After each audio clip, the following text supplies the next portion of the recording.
If you've always wondered what the difference was between tarot cards and oracle cards, then today's video is for you.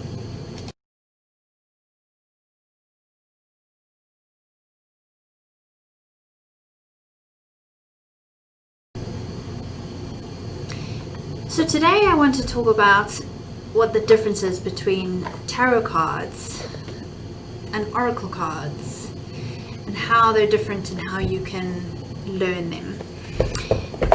The main difference is that tarot cards have a structure to them and oracle cards don't. Tarot cards will always be in a deck of 78. There are some exceptions, but we won't get into that in this video.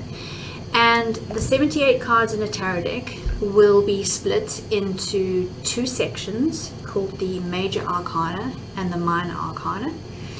Major Arcana cards are numbered 0 to 21, and the Minor Arcana cards are split into 4 suits, a bit like playing cards that you're all familiar with. So you have your hearts, your spades, your clubs, and your diamonds. So the tarot cards, Minor Arcana, are split into those 4 suits. Now, all tarot decks, and there will be some exceptions, adhere to that rule. But the main differences will be how the artists and creators of that particular deck interpret the original pictures. So I have a couple of examples here to show you. So you get hundreds and hundreds of different themes of tarot decks. There are just so many out there, and really I encourage you to, if you really don't click with the one that you're using, find another one, because not everybody gets on with the standard pictures. So for instance, in the standard tarot deck you have the Fool card. I'm hoping the camera can focus on that. Fool card. And the Fool card is always some sort of free-spirited character about to jump off a cliff who has some sort of animal nipping at his heels. And in every tarot deck it will be the same concept, the same picture, but interpreted differently and depending on the theme of the deck. So if for instance here you have the Tarot Mucker, which is the same principle but just interpreted differently to suit the theme of the deck. And here you have the Everyday Witch Tarot, which again is different, but you can see that they are all the same principle. There's all a free-spirited character about to jump off some sort of cliff, accompanied by some sort of animal companion.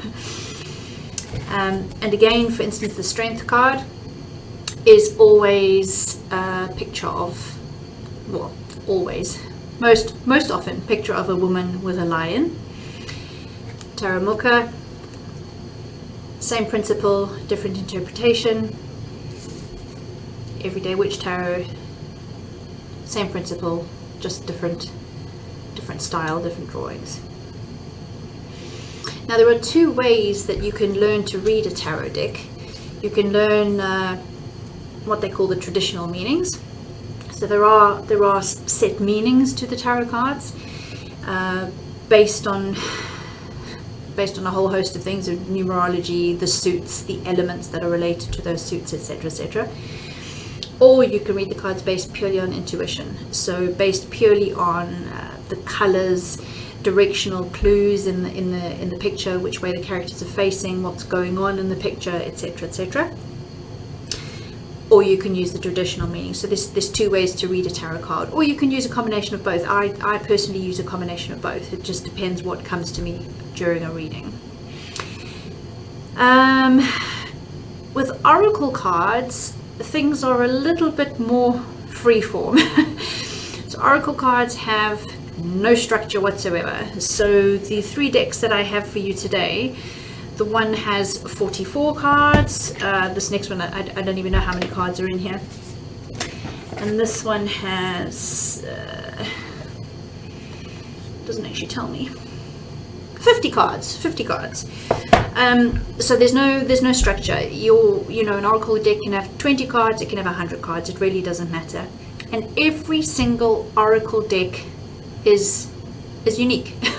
It's independent of each other. So whereas tarot decks, you could have one person who creates a tarot deck that has a cat theme, and one person who creates a tarot deck that, like in this case, celebrates art of Alfonso Maca. The pictures in that tarot deck will all be the same principle, although the artist will draw them differently. Because with oracle cards, there isn't that set theme to adhere to. Oracle cards are just completely wild. So the way I liken it is, if you have for instance, a poet that you really like, it doesn't even have to be poetry. It could be, 20 cool sayings from your favorite TV character. Write them all on a piece of cardboard and cut them out so that each saying is on an individual piece of card. Shuffle them, and voila, you have an oracle deck. And basically you would just pick one saying a day, and then you would use that as your focus for the day. And it's a bit the same with oracle cards. There's no theme, there's no structure. They're just wild. So the 3 decks I have for you today, just to show you, is Nature's Whispers, which is, absolutely beautiful artwork. It really is. It's really lovely. And each card has a beautifully illustrated picture with a word or 2 words at the bottom. This one says intuition. It's quite a nice one to pop up for today. Let's have a look at this one. This one says catch your breath. So the camera doesn't seem to be focusing because it's trying to focus on my face. Beautiful, beautiful deck. We have another one, which is the Nature's Gift guidance cards. And they're a lot smaller, as you can see. And they just have a picture with a word on. So that says progress. It says reverence. And that says aspiration. And then another one here is the Soul's Journey lesson cards. And each card here is an intricate mandala with a word and a key sentence underneath it. So for instance, this one says abundance, and underneath it says, I am a limitless being and I can manifest whatever I desire in this physical reality. So the thing, another one.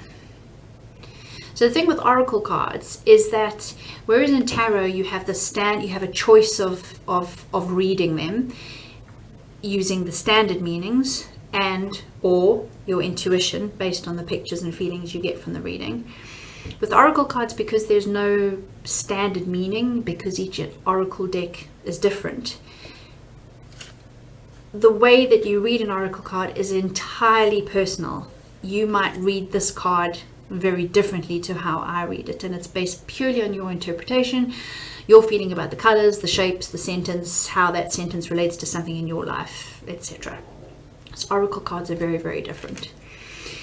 Now, I suggest if you are a beginner, oracle cards are nice to play with alongside your tarot decks, because oracle cards will help you to think freeform, and they will help you to think on your own.